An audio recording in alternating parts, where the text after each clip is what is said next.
Like to call to order the January Economic Development Authority meeting. I hope that everybody had a great holiday and refreshed and ready for the business ahead of us. First item I'd like to discuss is the introduction of our new commissioner, Latoya Hill. Hi. Welcome. Hi. And it's actually Latoya Boone. I just changed it a couple of days ago. So yeah. Thank you. Ms. Boone, would you like to share tell us about a little bit myself? about yourself? Okay. Well, I'm Latoya Boone. I went to Woodrow Wilson, grew up in Cavalier Minor District of Portsmouth. Went to Virginia State University, got my bachelor's there, master's. Then I taught for 10 years, 5 years in Prince William County, 1 year in Portsmouth at Craddock, 4 years in Chesapeake. Then I became a full-time entrepreneur. I own a home health care practice, and I own a lounge in Portsmouth called Notorious Lounge. And I'm just excited to be here and, join the team and help the city continue to develop. I see a lot of good things going on, and I want to be a part of it. And hopefully I can be a good asset to the community. Or to the organization. Welcome. Great, excited to have you. Also, we're happy to have Councilman Moody as well as Councilman Tillage. Thank you so much for attending this morning. Thank you. At this time, I'd like to recognize our former chairman. When I came in, I sat here because I'm so used to sitting here. But Ray has been instrumental in a lot of the success that we've had over the last few years. I personally can speak to the guidance and direction he's given me. He has a wealth of background. Anything that ever came up that I was unclear of, going back, I don't know how many years, he was able to give me a clear interpretation of. And so for myself and on behalf of the board, we want to again thank you for your outstanding service, and we'd like to give you a flag. Great.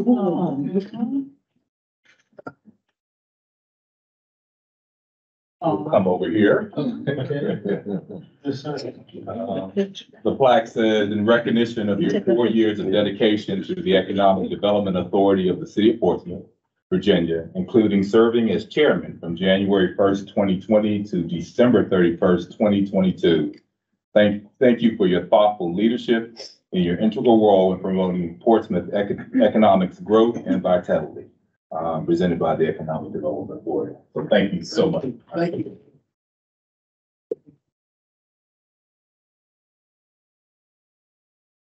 Missed it all. We get a photo.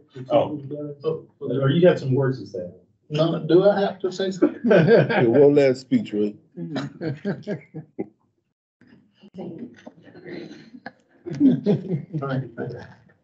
You can sit back. Okay, right.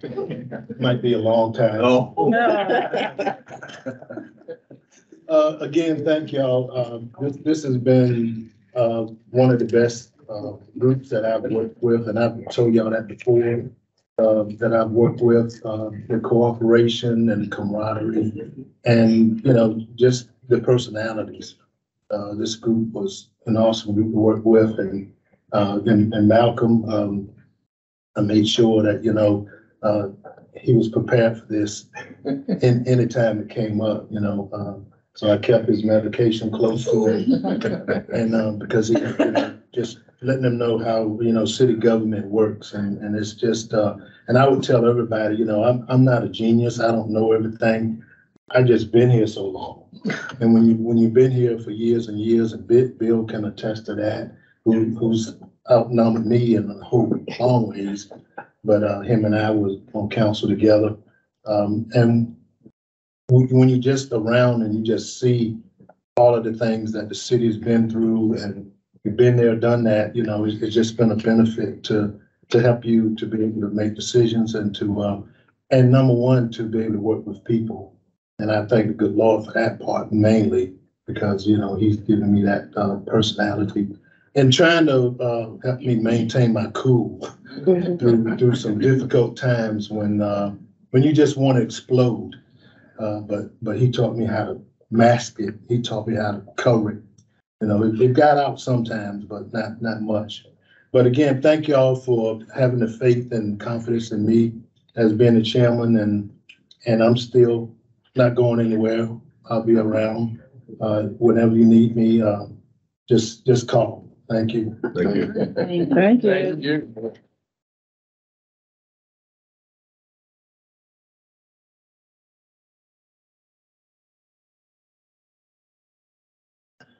Yes, I will now read the roll.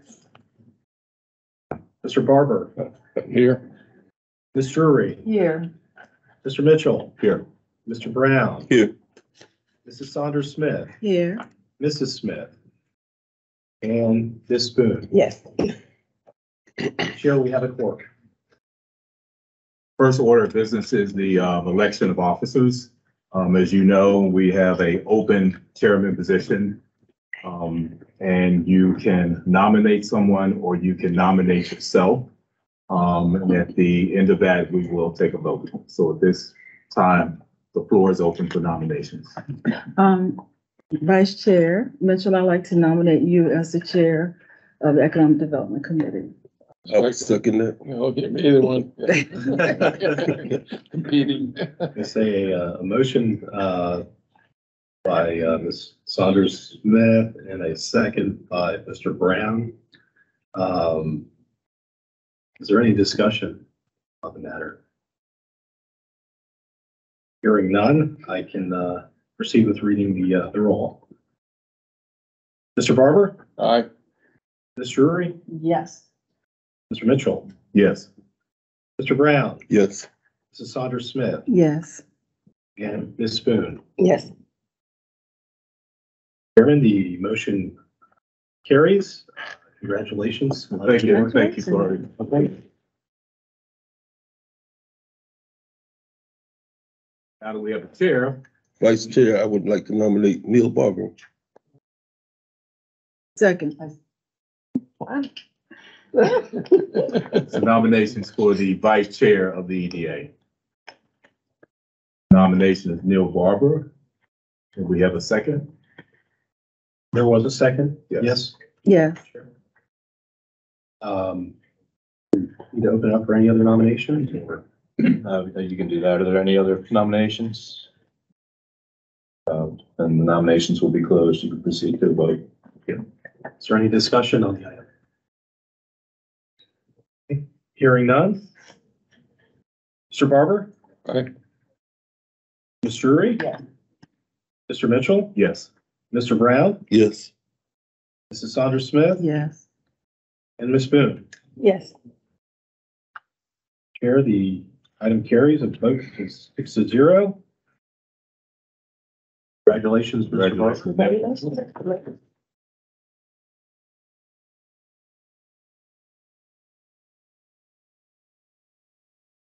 Everyone has read the minutes from our last meetings. I'd like to have a nomination to adopt the meeting minutes. So moved. Second. And Mr. Barber, and a second by Ms. Drury. For any discussion on the item? Hearing none. Mr. Barber, Aye. Ms. Drury, Yes. Mr. Mitchell, Yes. Mr. Brown, Yes. Mrs. Saunders Smith, Yes. and Ms. Spoon. Yes. Carries by a vote of 6-0 are approved. We were scheduled to have a financial meeting, but due to a conflict, we're unable to do it at this meeting, and hopefully we'll be able to pick it up at our next meeting in February. Yes, thank you, Chair. So we'll reschedule that and we'll have that back on the agenda for your next month's meeting. At this time, we'll begin the process of addressing old business, and I'll flip it over to Brian. Great. Thank you, Chair. Just wanted to provide a very brief recap on the FY22 Business Investment Program. Of course, that includes your three incentive programs that the Economic Development Authority offers. We just wanted to give you a recap of 22 as we are now well into the 23 fiscal year grant round.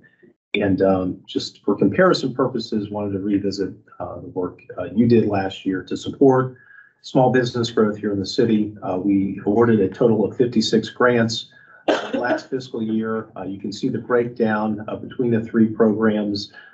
There, the real estate investment grant program, we awarded a total of 15 grants, totaling just over $218,000 in funds. Your newer Smart Start business development grant programs, 30 awards were made, totaling approximately $60,000 there under that program. And then your Smart Start Business Acceleration Grant, we awarded a total of 11 grants totaling $55,000, and did include there, which I think is an important number and data set, the minority and women-owned business participation came in at 92%, which is commendable. I think these programs are reaching an audience that is obviously in need of assistance, but sometimes is an audience that is underserved. And I think these programs have gone to great lengths to reach the individuals and businesses in the community that are needing support to get off the ground and grow. So just wanted to share that with you. We do have 3 grants under the real property investment grants that are still waiting to be paid out.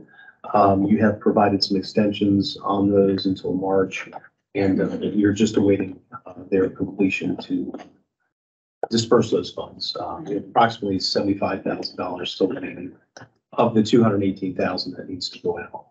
That should be wrapping up here within the next. Your FY 23 business investment grant program update is the next item on the agenda. We are now in our second round of the fiscal year. It opened on October 1st. It ran for the length of the month in October. We had 12 grants that were awarded. You can see the breakdown there between the property investment grant and the 2 Smart Start grants. We had a total of, again, 12 applicants. You can see the breakdown. The second and current round is open. It opened in January 1st. It will run through the end of the month. I believe we currently have approximately 4 applications that are under review. Typically what we see is those will come in towards the end of the month. Sometimes on the very last day, we'll get a wave of applications, but in terms of performance, I think it's consistent with what you saw last year in terms of interest and demand. This is a little bit hard to make out on the screen, but it's a breakdown of the 3 different grant programs that have been awarded, the 12 so far to date. And this information was included in your package as part of the financial report. So you have a breakdown listing all of the businesses that we've assisted to date. And of course, going forward, we will be back before you with a monthly update on these programs. I'm happy to answer any questions you may have on any of these programs, but we do look forward to coming back to you with some good news in February about participation in this program. Can I make a correction? There are no public comments during this meeting. Well, I was correcting what you got up there, Again, the first one. no public comments during this meeting. Yes, ma'am. You say it's open now until when is the closing date for this round? January 31. Okay, thank you. So it will run through the end of the month, and then the next round will open. We'll be looking at I guess April will be the next open. I certainly appreciate the speed in which these have been processed. I know you're moving toward an online application. Any updates on that? We have, Chair, thank you for that. And I cannot take credit for the review process. Ms. Tracy in our department has been handling that, has done a great job in reviewing and processing the applications. And we have also, to your point, added a online portal for submitting applications, which I think has assisted staff in our receipt and review in a timely manner, ensuring that all the documents are complete and submitted in order so that we can facilitate a quick review. But that has gone into effect as of January 1 and will continue going forward, be an online submission process. That's through the EDA's website? Yes, sir. It is through the accessportsmouthva.com webpage under the Business Investment Grant Program link. There is a link for one.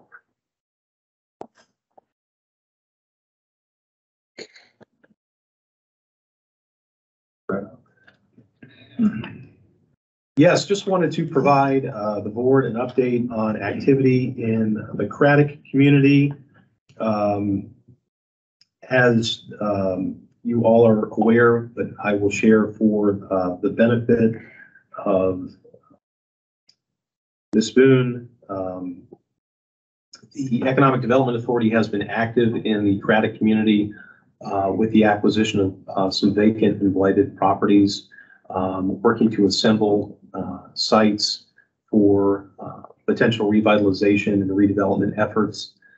There are 3 pieces of property that have been acquired. The former bank building at 53 Afton Parkway, which is highlighted in yellow towards the top of the screen. That is adjacent to a city-owned parcel, which is currently serving as the community garden in Craddock and is also adjacent to the city library. On the south side of Afton Square, the properties at 60 Afton Parkway and 73 Farragut Street were also acquired this past fall at public auction. So we are making good progress in assembling and preparing sites for revitalization and redevelopment efforts. I did want to share that I did attend a meeting of the Craddock Civic League. In addition to myself, Chairman Mitchell and Commissioner Barber joined me at that meeting on January 3rd to brief the Civic League in Craddock on the EDA's activities. They were very excited to see that the EDA had stepped up and had taken the initiative to acquire some of these properties and really using its financial resources to further some of the past efforts the city has made in the community. They're very excited about what the future may hold and interested in being a part of the conversation in trying to bring new investment to Craddock and specifically the Afton Square Commercial District. So we have committed to them that we will be providing routine updates as we work towards soliciting interest from any potential partners for investing and developing these properties going forward. So just wanted to share that with you. We are moving forward with preparing a solicitation, which I would expect to see sometime in the spring of 2023 going out for development opportunities. There is some work that needs to be done to prepare the sites. The warehouse building at 73 Farragut Street needs to be cleared and demolished. And we're working towards that now. So making good progress, and I think we've got some good community engagement, which we want to ensure we're continuing to do moving forward. Are there any buildings that we know that might be possibly coming up through the foreclosure process anytime soon? We are keeping an eye on that. That is a very real possibility. And we are monitoring that should the opportunity present itself.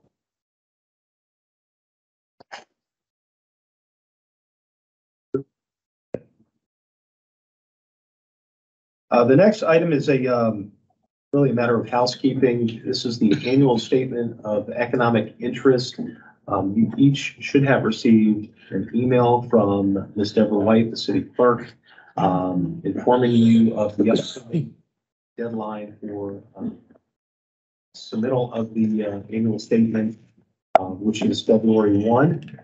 I believe you all have done this before, Ms. Boone. I think this is probably a new requirement that you're having to provide, but just as a reminder, this will be due by the 1st of February. And also that has to be submitted as a hard copy to the city clerk. Just keep that on everybody's radar.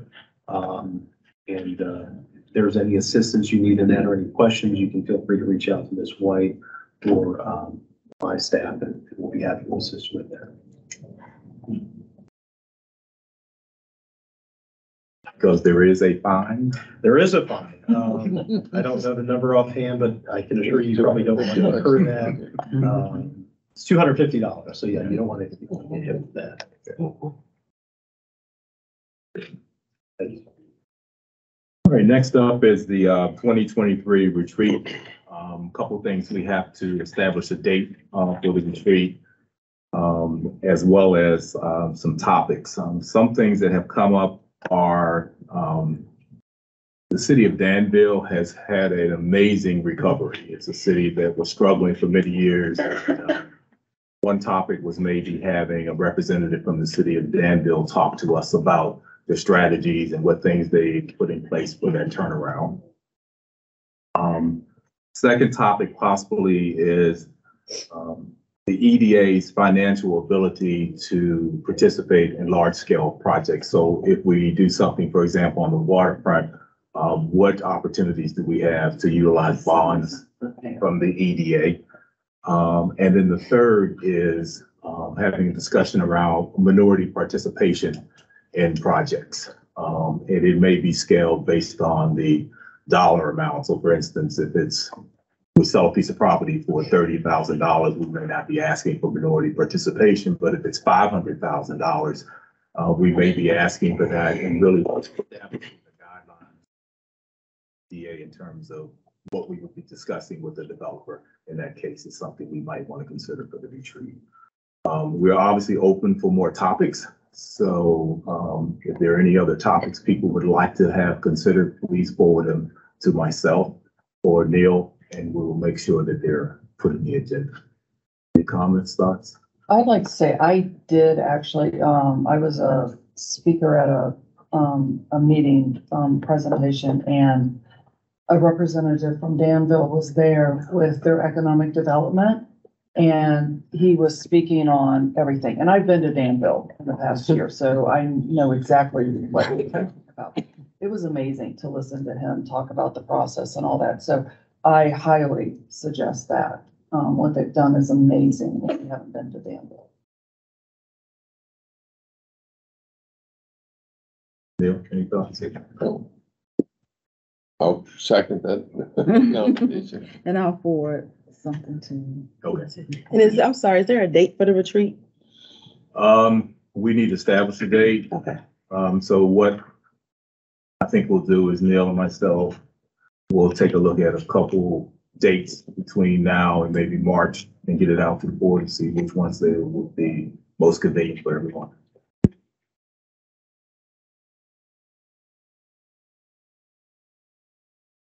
Good. I'm looking forward to a really good retreat. We have a lot of good things happening.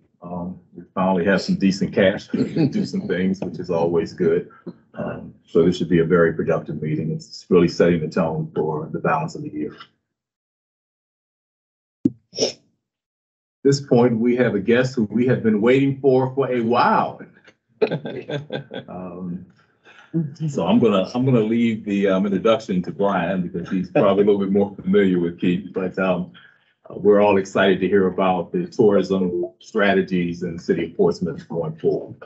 Right, and thank you, Chair Mitchell, and yes, happy to have Mr. Toller here from the Museums and Marketing Tourism Office. And Keith is going to be providing you an update on their efforts with respect to tourism, and I think they've been making some really great headway, and I think we had a really exciting year last year, and I know he's got some big things planned for this year as well. So with that, Keith, I'm going to turn it over to you and let you do your thing. Well, I appreciate it. And feel free to stop me at any time with questions, or we can take questions at the end. But I, really want to hear what you folks have to say as well, because tourism and economic development go hand in hand. We monitor on a quarterly basis. We get a report from the Commissioner of Revenue where we look at lodging tax, tourism tax, admissions tax, and restaurant tax to see, you know, are we putting heads in beds? Are we helping to put heads in beds? We can't take complete responsibility for that, but we hope we help. Are we doing that? Are we, you know, putting butts and seats in our restaurants? And then and over here at the pavilion, when that's going, we work closely with all of our private sector vendors, our restaurants, our hotels, and the pavilion on a regular basis, and try to, you know, see what we can do to facilitate their efforts. But what I'm going to show you today is our spring campaign from last year with the results. And the reason I chose to do that is because we have our spring campaign that's coming up this year. We will spend about $90,000 on our spring campaign, trying to drive traffic into Portsmouth. That's what's budgeted. In addition, we just received a $100,000 grant from Virginia Tourism that we are putting through the system right now to receive. And once we do that, that money will also be applied to the spring campaign, with the exception of all of our tourism partners in Hampton Roads, Virginia Beach, Norfolk, all the 7 cities, plus the Eastern Shore. We all committed to 5% of our tourism grant money from Virginia Tourism to go towards a regional branding initiative so that we can market coastal Virginia. And so that means of our 100,000, 5,000 of that will go to coastal Virginia. And then there's a 10,000 that we set aside to work with Amadeus, which is a global distribution system for hotel rooms. And that's going to expand, that's going to extend all the way into October. But otherwise, the rest of the funds will be spent in this fiscal year. So we're excited about that. We're excited to receive that grant from Virginia Tourism. So let's take a look at what we did. We looked at what our priorities were. We wanted to reintroduce the city of Portsmouth to the region, to Hampton Roads. We felt like it's important to get people from Virginia Beach to come through that tunnel and eat in our restaurants and go to the pavilion. So that was part of it. We wanted to show a cohesive brand and drive visits from in-market and out-of-town guests. So we did a regional tourism review of all of our partners. What were they doing? We looked at all of these different cities and came up with key takeaways. Lifestyle-driven messaging across most regions. Most every city was doing some type of lifestyle-driven messaging. There was still a lingering COVID response, but we're seeing that move away now. We're not hearing so much of that. It's not as impacting travel as it had. Richmond and Roanoke were attracting outdoor enthusiasts. They were putting a lot of their effort in bringing in outdoor recreation, utilizing the James River or the Blue Ridge Mountains. They're selling experiences, not just coming to a destination, but what can you do with that destination? And then we had an opportunity to stand out in this category as well, in this lifestyle category. So we wanted to really kind of promote that. We then looked at our digital footprint. You know, where are we currently? You know, this is the spring campaign. This last spring was our first time of really getting out there and trying to put some money behind it. We spent right at $90,000 last year. So we took a look at our website traffic sources, demographics, social media, who's following us on social media, and how's our content performing. Some of the key takeaways there: we had an opportunity to drive more website traffic. We had an opportunity to attract visitors from outside of Hampton Roads. People were, you know, when we looked at where their traffic was coming from, we saw a lot of people looking at our site from Richmond and from Washington. We wanted to develop strategy to drive traffic from other Portsmouth websites. The museums. So we're working more closely with the museums and with the hotels to try to get them to link back to us so they can get more information. Increase fans and followers on Facebook and Instagram, and improve our brand consistency across social platforms. So those were the key takeaways from that digital analysis. Then we looked at target audience, Hampton Roads. How do we break out Hampton Roads, families and couples? We found that there was a lot of folks who were doing coming from Virginia Beach, staying at the Renaissance, eating at Cafe Europa, and just doing a night out for the kids. They were having a babysitter, the grandparents were taking care of the kids, and they didn't want to drive far away. They wanted to go home the next day. And so we wanted to really kind of focus on those couples who were just looking for a quick little overnight getaway. And then also families coming to the Children's Museum or doing the Le Mans karting or visiting Hoffler Creek or Paradise Creek or one of those places. Leisure travelers, history travelers, and Black travelers were also identified as key audience buckets for us to kind of promote to. We looked at Scarborough ticketing data for the Children's Museum and Pavilion. We also looked at the Longwoods profile of the Virginia visitor. That was all tied into who was coming to visit us now. Takeaways, Washington DC, Hampton Roads, and Richmond are our primary markets for Virginia travelers coming to Portsmouth. Our primary demo, we're looking at adults 25 to 54. Our opportunity to attract African-American visitors is on the rise. There's the time to market is fast, and we have to be ready to go. We have to be responsive to what's happening in the industry and ready to go. Travelers are interested in what Portsmouth has to offer. We were very surprised at how much interest we received on our outdoor recreation, because people don't necessarily think of Portsmouth as being an outdoor recreation. But when we talk about kayaking at Hoffler Creek, or combining art and hiking at Paradise Creek, people were really interested in that. So that was a surprise to us as well. Media strategies, allocate 25 to 35% of the media dollars to the local market. Those are the ones who are bringing day trips over. We wanted to concentrate on the top two feeder markets, which were DC and Richmond.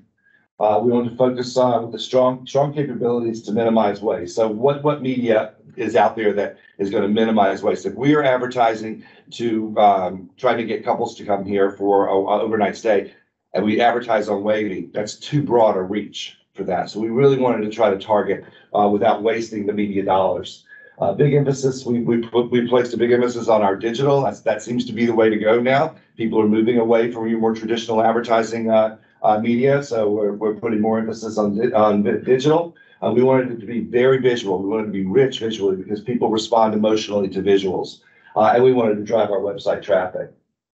So these were our tactics we use. We use streaming video, we use social media, remarketing. So let me just explain remarketing if you're not familiar with that. So how many times have you gone to someone's website and then looked at your social media feed and see an ad for that business? That's what remarketing is. So we wanted to make sure that if someone looked at our website, that they, on their social media, they might also find another Portsmouth ad to reinforce the messaging they received on our website. Virginia.org is such a huge driver of visitor traffic that if you're not on there, you're missing the boat. So we really wanted to make sure Virginia.org was a part of it. People are using YouTube all the time, TripAdvisor for planning trips. And then this influencer marketing, it's kind of a new thing. People who have a lot of social media followers who come to your destination, who write about it, who send pictures, who show themselves here doing things. And we just kind of tapped that this time as well, just to see how that would work for us. And it worked pretty well.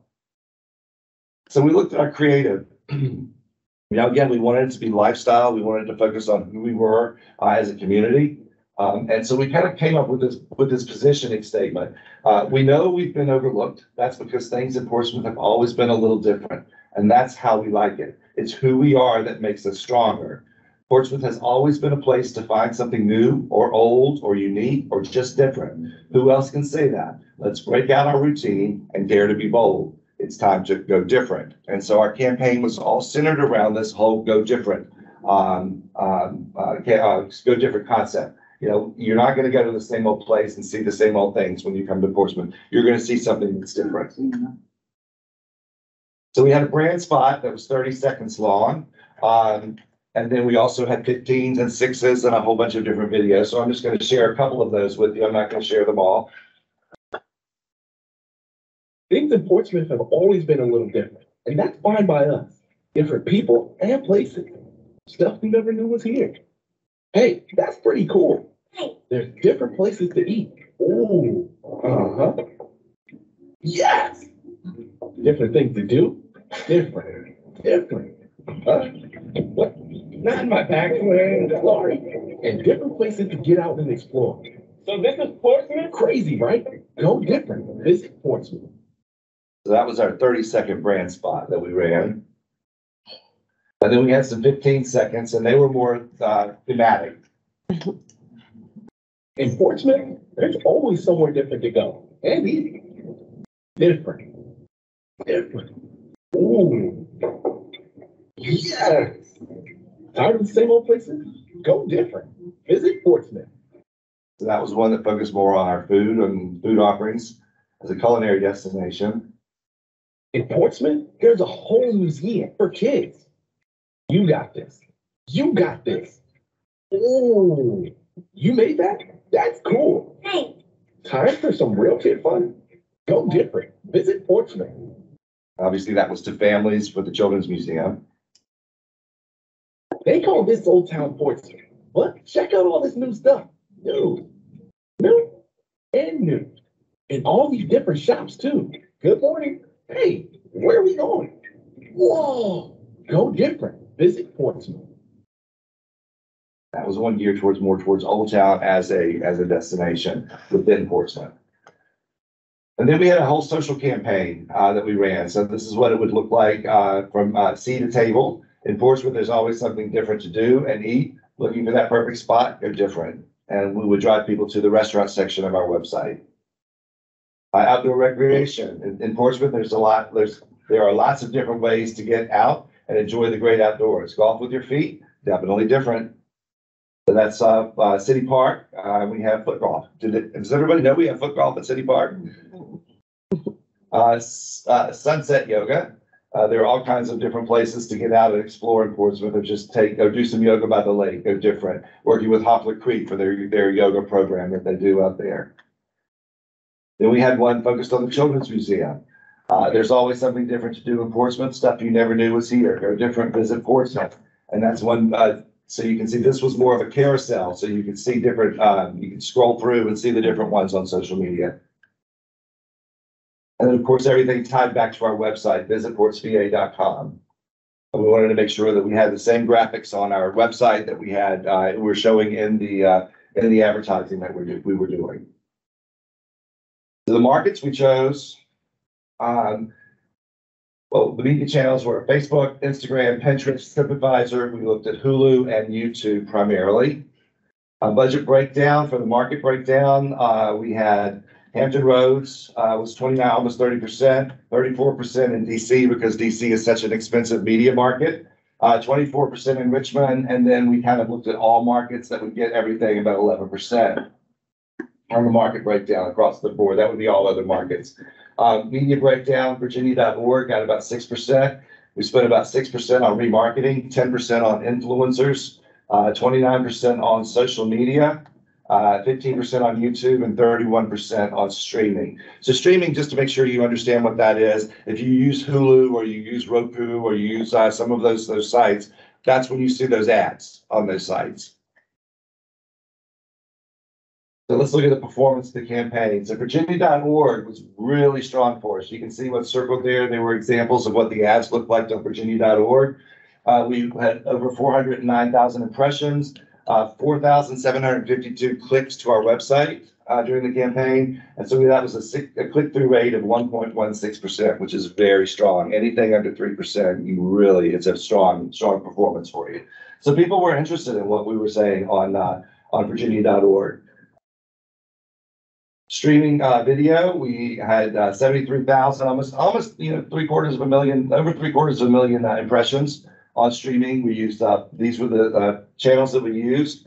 Pluto TV was the top, Tubi, Roku, Zumo, and how H was. That'll have to come back to me. But the VCR that you're seeing there is video completion rates. So 98% of the people watched the entire video that we showed in streaming media, which was great.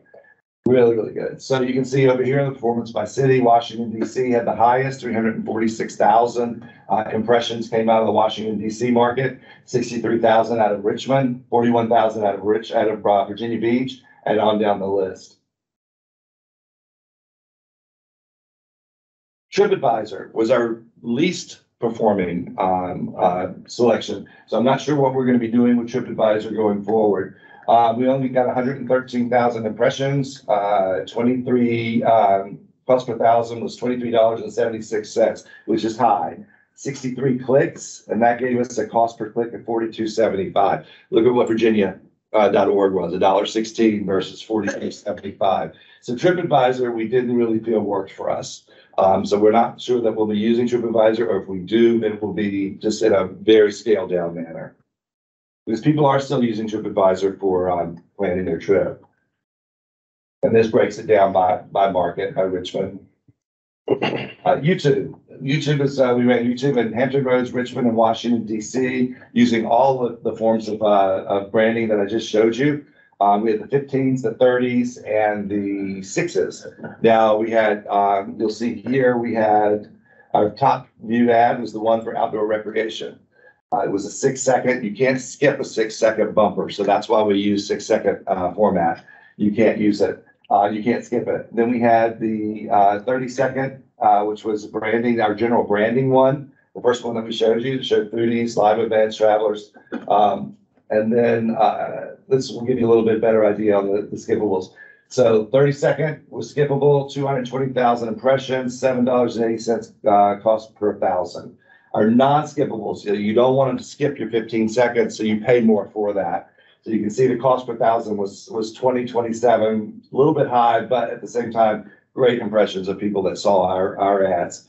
And then our bumpers, again, that was the cheapest, the 6 seconds, $6.40 cost per 1,000 people reached. But that was again non-skippable, so 556,000 people saw that 6 second video. So between the non-skippables, we are certain that what is it, 556, 666, almost 700,000 saw the entire message that we were putting out there on YouTube. So YouTube worked well for us. And then social media, we had over 1 million people reached, and they were reached about 3.63 times, giving us total impressions of about 3.5 million. Of those 3.5 million, we had 134,000 engagements. That means people either liked our content, commented on our content. We also had video plays that we looked at. 1.1 million people saw the videos that ran on social media. That resulted in 16,473 clicks to the website. Cost per click was 93 cents. So that was also a very good cost per click rate for us. And cost per 1,000 people reached was $3.71. So here's just an overview of all of the social media that ran. You can see that the in Richmond and Norfolk, this ad creative, the brand ads performed the best. Dining ads did really well in Norfolk. Outdoor ads, Norfolk and Richmond and DC did really well. I think people in DC are always looking for places where they can go to get outside. And then the Children's Museum was our top performing, that one. Everybody loved the Children's Museum, and so we did really well with that particular one.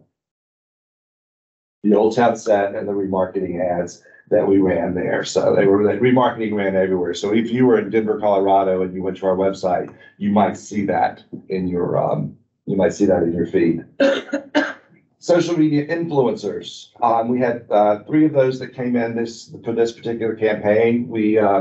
The first one was Alex Jeffries, and she does family social media. She has 58,000 followers on her Instagram feed. That will play. It might play. Let's go back. So the collaboration inside Children's Museum, she did one Instagram reel. She reached 14,374 unique users. She had 16,246 video views, 1,185 likes, 40 comments, 52 shares, and 66 saves. Save information about our Children's Museum. So that was a very successful post that she did for us. It was just one time, but it has continued to live. It's been shared, and I saw it the other day. Someone had shared it. Then over here, this Lena, she's out of Virginia Beach. She does outdoor recreation. So she came over and she went to Hoffler Creek and several other places. She did one Instagram reel, reached 34,000 video views, 1,300 likes, 34 comments. You can see. So she had a good return as well. And the last one we had, she came out of DC. She had 35,000 followers. And I just saw something I posted from her the other day, and her followers have really gone up. I think she's close to 50,000 followers now. Alexa Moore, and she's a little bit awkward on travel, but she loves to do solo travel. And she did a fun little reel for us. Just walking there, she is in front of the Naval Shipyard Museum, in front of the mural. She did one Instagram reel, and then she did a beautiful blog post for us. She reached 11,915 unique users. You can see her video views 12,000 times, almost 13, 735 likes, but the 146 saves was really nice. People going back to look at it again later. And here's what her video looked, her blog post looked like. So blogs never work quite as well as what you find on social media. And now that's it. That was that spring campaign. Like I said, we've got the new campaign coming up. We did run a small fall campaign. We worked with our marketing department here and did a special in-market segment on restaurants, on dining in Portsmouth. And then we did a little out of market in Richmond and DC about coming to Portsmouth. So that ran in the fall, but it was much scaled down compared to what you saw here. So the spring campaign coming up, which we're planning right now, will be this plus more.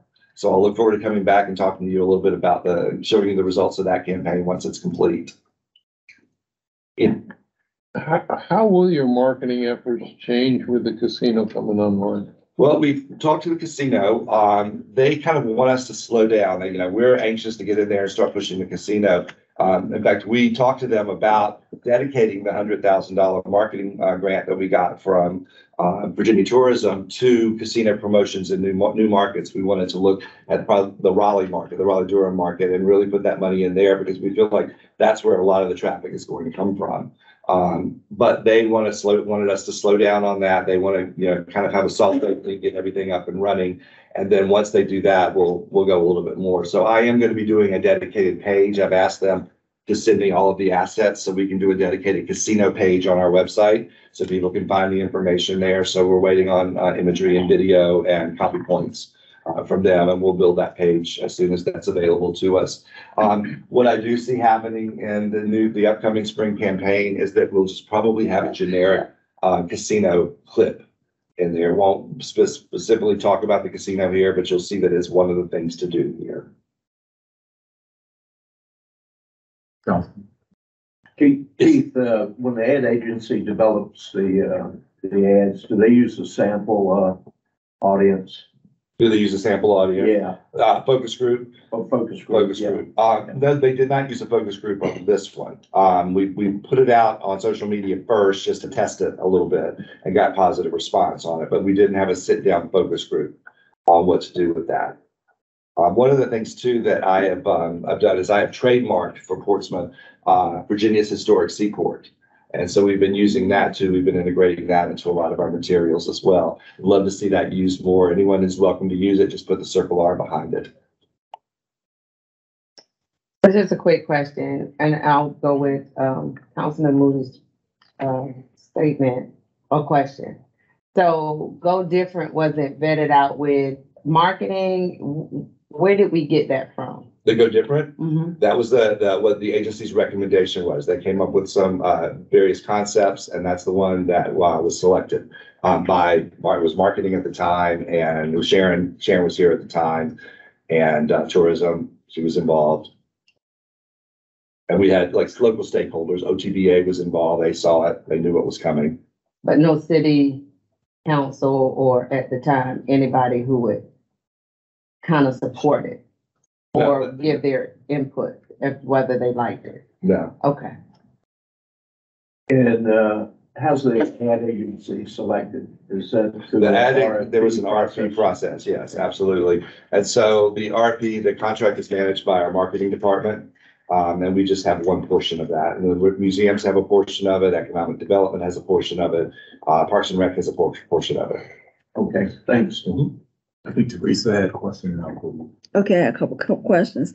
I wanted to understand the correlation between, I got all the marketing stuff.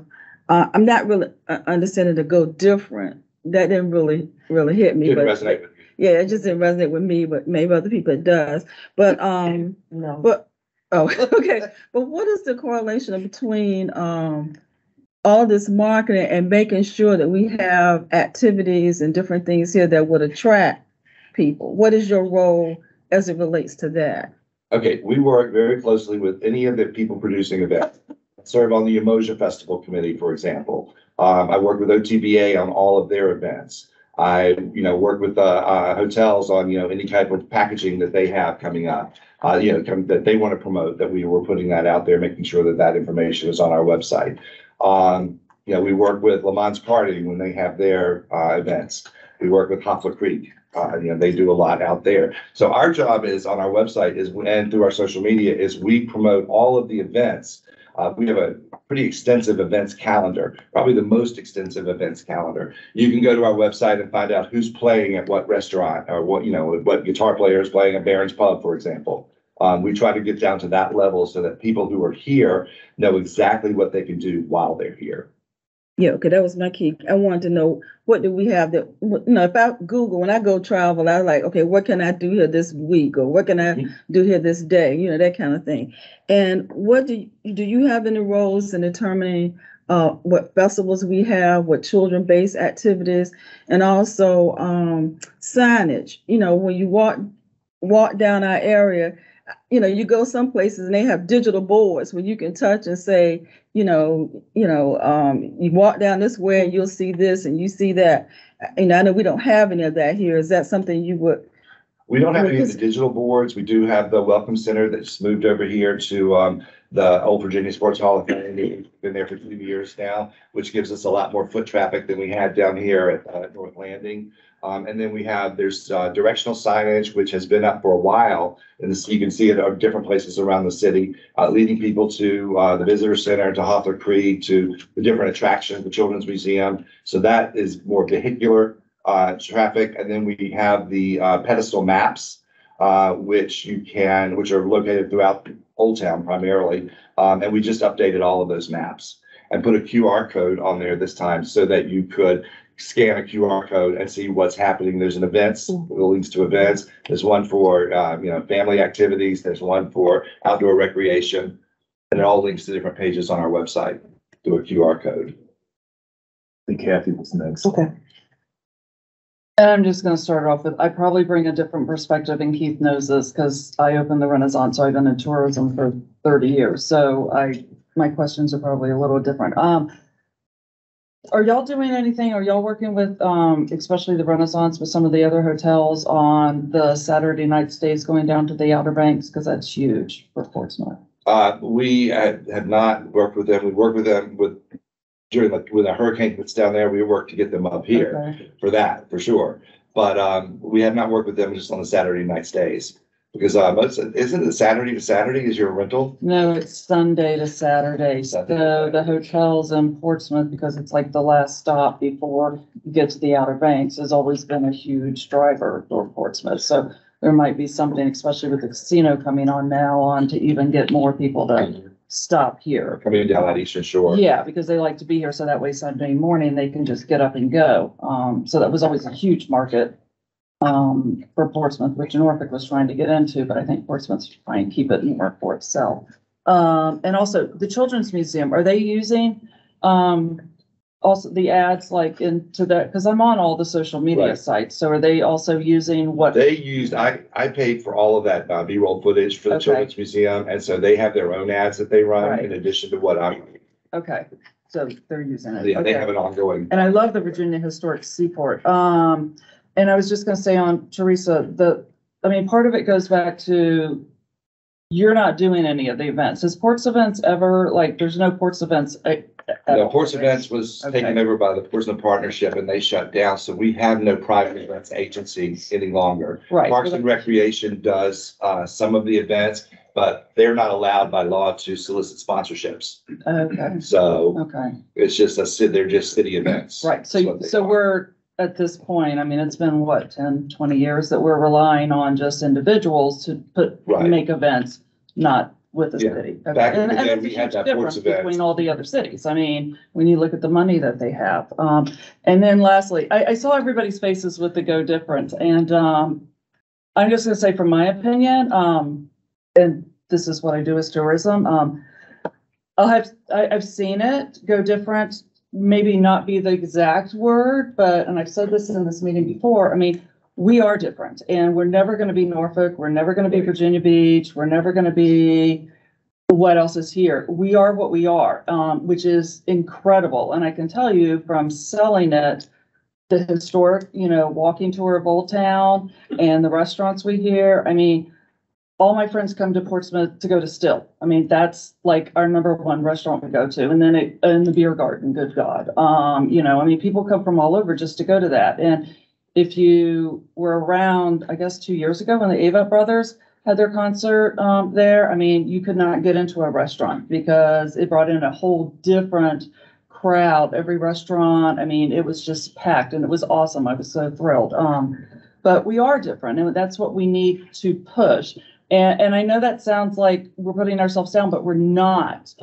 We need to be different like Danville. And honestly, when you hear from Danville, that's what they've done, is they've made what they are different with to get people there. Because people are tired of, Virginia Beach and the same old Virginia Beach and all that. They want to go to the historic. They want the Children's Museum. And people come from all over. I used to have all my friends who had kids come down for the weekend to the Children's Museum from Richmond. And Richmond has a Children's Museum, but it kind of sucks. So they come specifically, it does, they come specifically for this.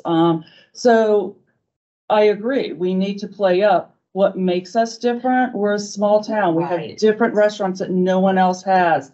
No one else has the beer garden, the Commodore, again, the walking tours, Still, my God.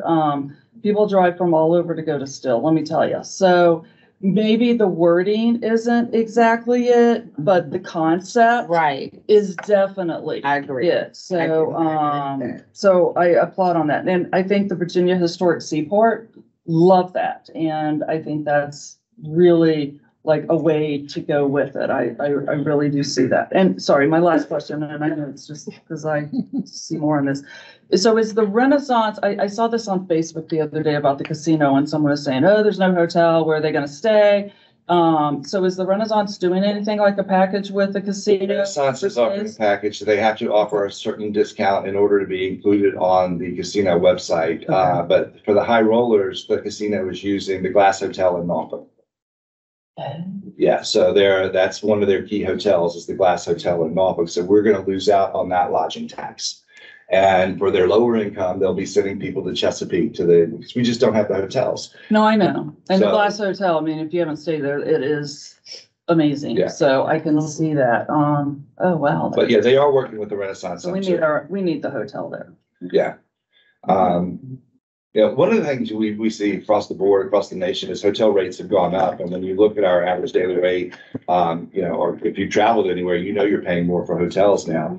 I had friends traveling through town who were looking for a dog-friendly hotel. And I went online on hotels.com, and the Motel 6 up here was $150 a night for on Linden Boulevard. So you can see that you can look up. Yeah. Yep.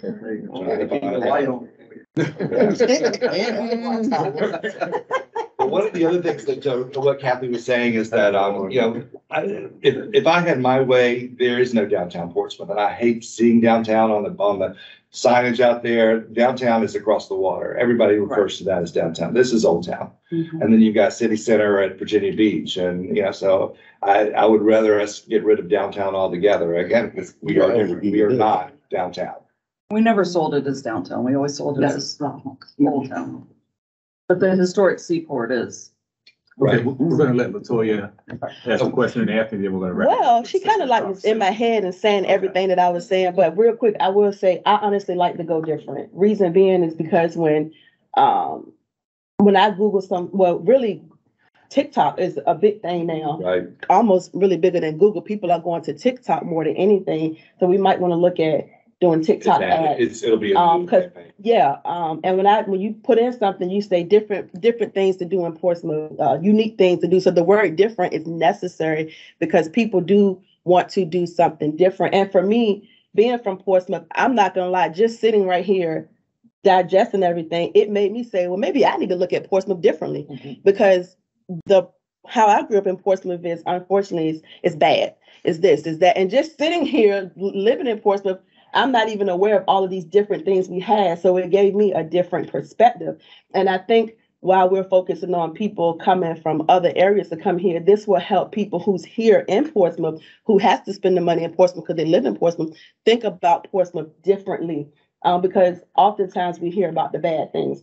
And I think this was refreshing to see and hear. So I really like the concept of go different because people always want to be the first to say, I'm doing this when they take their pictures and this is something different. Or where'd you do that at? Oh, I went down here to that. Oh, that's in Portsmouth. Wow. So I really think the whole go different will resonate with the younger generation of people who like to go people like to do things as they call Instagrammable, when they could go, people will go somewhere just to take a picture, just to take a video. They don't really care about anything else except, oh, I did this. What was that? That was different. I want to go do it. So I think the word different resonates very well with the TikTok generation of this area. And, the people who like to go outside and do things, different things. So I think it's going to work well with that generation of people.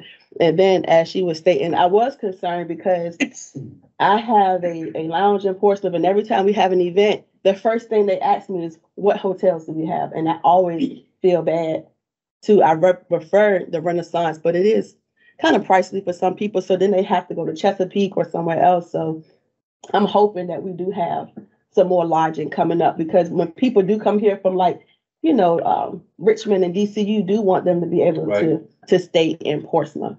But Well, she one kind of of the things said, too, we don't have a single hotel in this city that will take a bus group. Mm. The Renaissance would be happy to take the bus group, but the tour operator is not willing to pay the rates for that. So then you've got the Quality Inn, which was the next place to take a bus group, because they have interior corridors. That's the one over there at north by the north end Effingham. They've got interior, but they don't have the inventory. They can't come up with enough sleeping rooms to be able to do that. So, yeah. And then back to what you're saying about the Go Different. When we ran the social media in Portsmouth, we had to pull it mid-campaign out of Portsmouth because we were getting such negative feedback from Portsmouth. Everybody else was loving it and giving us great feedback and excited about coming. But from Portsmouth, they were getting, where you have a bulletproof vest at the visitor center. They were tying in the crime. This is not my Portsmouth. It's, come on down the George Washington Highway. Those were the kind of comments we were getting. And we just finally pulled all of the ads out of Portsmouth. Yeah. That's why we got to do it. Okay, we're going to let Anthony have a question, then we're going to wrap it up. But before we go forward, I just want to recognize the interim city manager, Mimi Terry, is here with us. How you doing? There's a state initiative called VA 250. Yes. What's going on? Are you going to be? Yes, we'll be going before council here pretty soon. In order for us to qualify for VA 250, we have to have a committee in place. Right. I just saw that Portsmouth is one of the participating localities now. At first, it wasn't. Well, we're trying to get all of our ducks in a row for that. But yeah, it's right now getting ready to go. I think Kelsey's working on it right now. So I think your trademark will fit perfect with this initiative, since it's celebrating the 250th anniversary of America. Right. And this is like one of the founding, Virginia and Portsmouth, one of the integral places. We're also on the National Lafayette Tour, because Lafayette in 2024 will be 200-year celebration of his last visit, and he came through Portsmouth. And so we're part of that as well. That's happening too. So that we've already got the historic marker was already put in last year.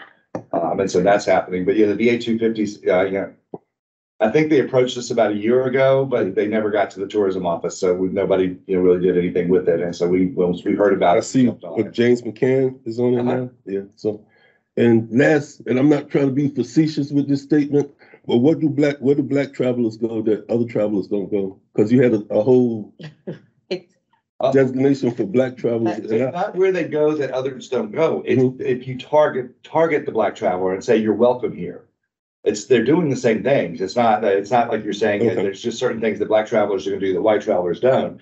If you're interested in the Underground Railroad, whether you're white or black, you're going to do the Underground Railroad tour. Right. If you are interested in racing cars, you're going to go to Le Mans karting.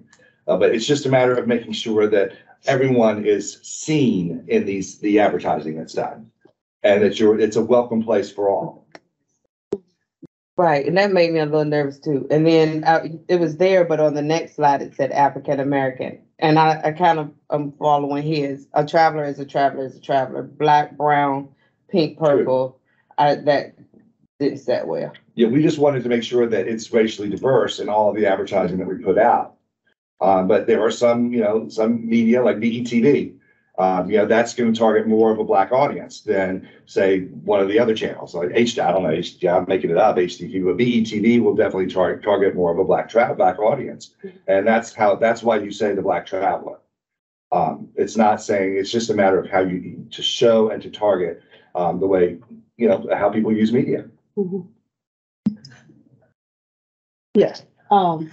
I'm perfectly fine with the black. I understand what they're saying. I mean, because even when we have different things at the lounge, depending on who is the entertainer, we do have to put in categories that we know that specific group of people, demographics would come see this person or not. But I do understand what they're saying. But I'm happy to see it in there that, you know, people are folks, because we spend a lot of money in entertainment. But I do have a question about so are we moving towards you said something about not having a downtown but old town? Is that kind of what Portsmouth is doing? Not kind of That's really me having. talking. Oh, okay. That's my desire. Okay. That is my desire. Okay. So just move to, okay, I got it. I don't use the word downtown in anything that I do Okay. as it relates to Portsmouth. Steve, I appreciate the presentation. Appreciate the dialogue. Certainly some good news and some wonderful opportunities available for us in the city of Portsmouth. I think so too. So thank you for having me today. Thank you. Oh, I got visiting guys up here from Hollywood. No. Thank you, Keith. Budget. Yes, Chair, your next item is just a brief discussion on FY 24 budget process. We are in need of the establishment of a budget committee, so you can begin the process of planning for your upcoming fiscal year's budget. Traditionally, in years past, the treasurer has been a member of that committee and one additional board member, but we are in need of a committee to begin the process. Our goal would be to be in front of you April with a draft budget for discussion to adopt for the end of the current fiscal year. So Jury, would you be interested in going again? Yes, sir. Okay. We need one more person. Anyone want to volunteer? Anthony? I'll nominate Ms. Sandra Smith. Okay, I'll do it, okay. It's not hard. Yeah, okay. Thank you, appreciate it. Thank you both. We appreciate your time and we will be certainly reaching out to you to schedule a kickoff meeting for that process.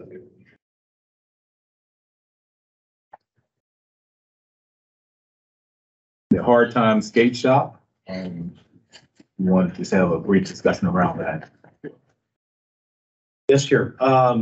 We are bringing for you today a potential opportunity for the EDA to support a longstanding Craddock business that's actually located in the Afton Square retail community that we were discussing earlier this morning's meeting at 67 Afton Parkway. That's the Hard Time Skate Shop. The owner there, Mr. Tony Herndon.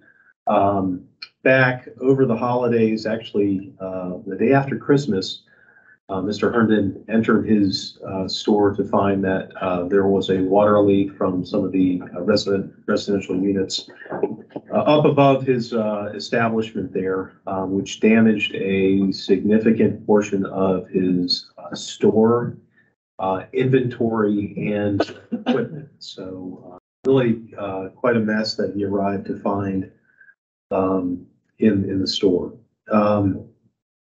There were some items that were really critical to his operations that he is in need of replacing.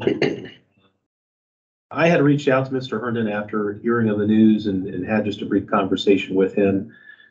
He has been in business for just over 11 years now, which puts him outside of the grant programs parameters that we have in place, where we traditionally could have assisted him with some perhaps new equipment and expansion needs that would relate to his incident there. His insurance policy did not cover face damage.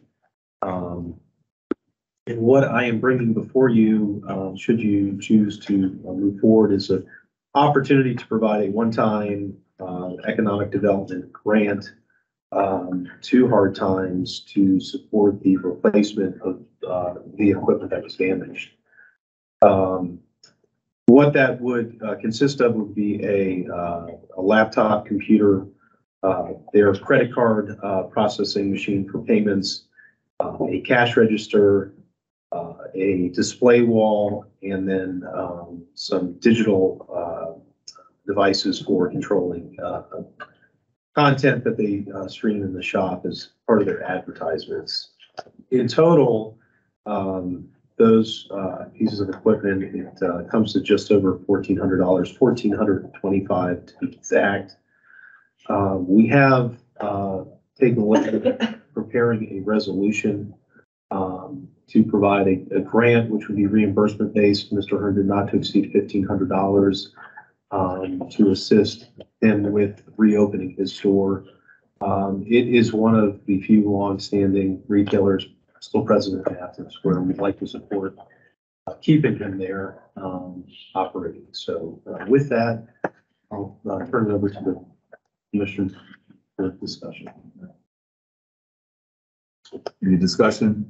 Anthony? Yeah, I think business retention is very important, and when you come across a hardship or unexpected hardship like that, it almost makes me think that we should have another category of grant to offer businesses such as that that's outside of the parameter of receiving the accelerated type grants, but for hardship situations like this where he obviously had insurance that wouldn't cover the damages. So it might just be something to look into. Yeah, I was thinking the same thing. And I thought one of our grants did cover, but I guess it doesn't, something like that. So I agree. The way it's structured now, your business acceleration grant is for businesses between 3 and 7 years. So at 11 years in operation in the city, hard times would be, outside of that window. I think we could have found a way to, if he was, 7 years or less, fit him within the program that you have existing. But the EDA does have the discretion, authority to make, one-time grants if it is supportive of your mission and objectives of supporting business in the city. So I think in this case, for you to make that grant award is possible. I consulted with Mr. Miller and prepared a resolution that I think sets the stage for you to do that. Has he been able to raise any capital, in addition to this grant? That's a great question. He actually started a GoFundMe campaign and has made pretty significant steps in raising. I think his total goal of maybe $10,000, I want to say, is what the maximum that he was looking to raise. I don't think he, as of the last time I checked, had quite got there. I think it's short. This would certainly get him there, and probably take him a little bit over to compensate him for really a lot of the work that he's probably done out of pocket. His time and efforts to clean up was pretty significant. Excuse me, Mr. Donald, you also said reimbursable. This is a reimbursable grant? I think that's how we would traditionally structure it. That's based on the existing business acceleration grant. And that would just require them to provide documentation of, the items they purchased. Okay. We can, of course, reimburse them in kind at the same. I got you. Thank you. Yes. In that sense of reimbursement. Move that we accept the resolution. I second it.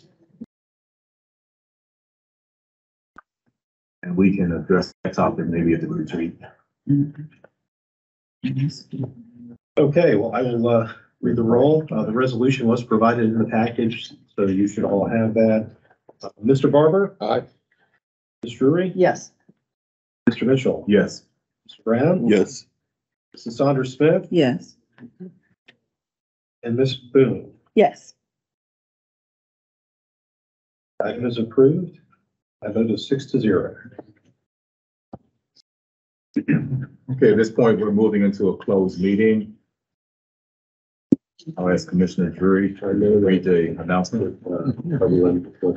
I move to go into a closed meeting pursuant to Virginia Code subsection 2.2-3711A-3 for the purpose of discussing the acquisition or disposition of real property where discussion in an open meeting would adversely affect the bargaining position or negotiating strategy of the public body, specifically regarding strategic acquisitions and the disposition of 1021 High Street.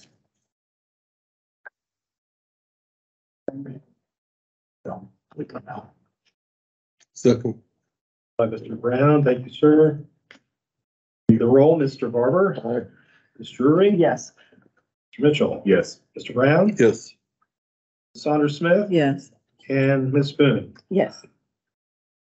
There, the item is adopted. We are now in a closed meeting.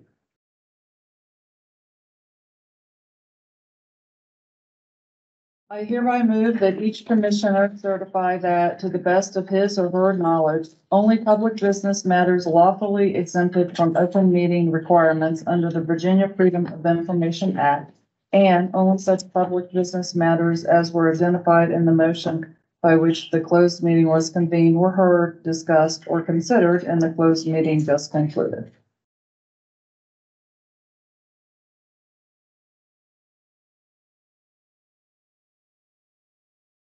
Second, Second. thank you, Ms. Saunders Smith, and I will proceed with reading the roll. Mr. Barber. Aye. Ms. Drury. Yes. Mr. Mitchell. Yes. Mr. Brown. Yes. Mrs. Saunders Smith. Yes.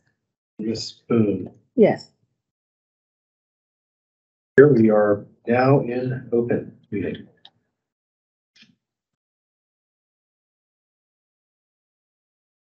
Your next item is a resolution for property located at 1021 High Street. The resolution was distributed in the meeting package and is present here as well. I do believe we're in need of a motion. So moved. Second. By Mr. Barber and a second by Mr. Brown. Any discussion on the matter? Hearing none. Mr. Barber, Aye. Ms. Drury, Yes. Mr. Mitchell, Yes. Mr. Brown, Yes. Dr. Smith, Yes. and Ms. Boone. Yes. The item is approved by a vote of 6-0.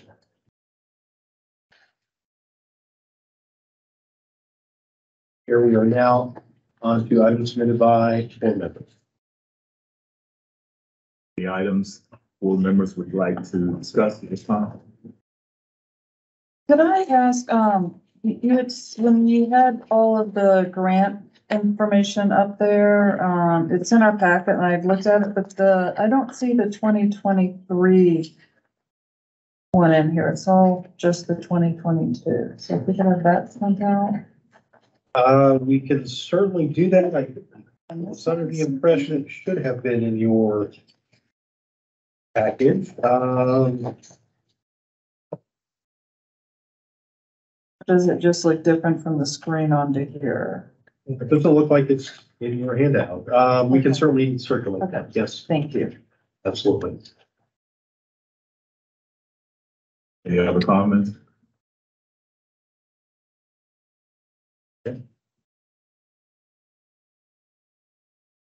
There is nothing else.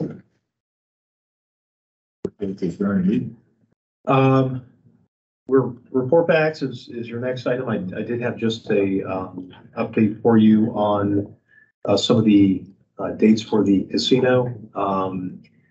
We obviously had a delay in the opening of the casino, but there are new dates for the charity events, which have been moved to the 19th and 21st of January. And the grand opening and ribbon cutting is now scheduled for the 23rd. That's Monday, January 23rd. I believe that still is occurring at 10:30 a.m.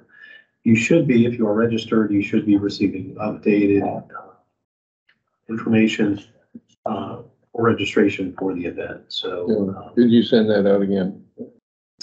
it wouldn't be anything coming necessarily from me directly. It would be the casino that I can send out the new dates to the group. problem is. I believe if you have not registered at this point, it's closed. Right. Okay. For those who haven't registered, I believe you all were intended to be in attendance, so I can certainly reach out to them, let them know.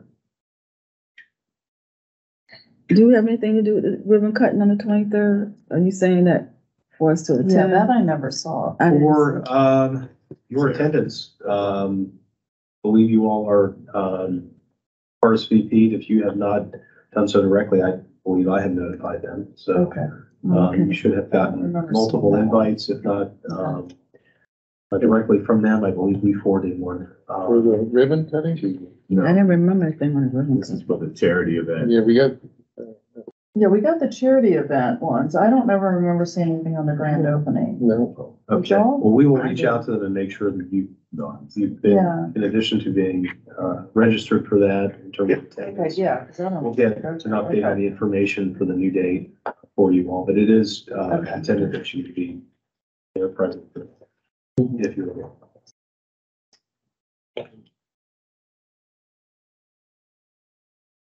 Sure, that's all I have.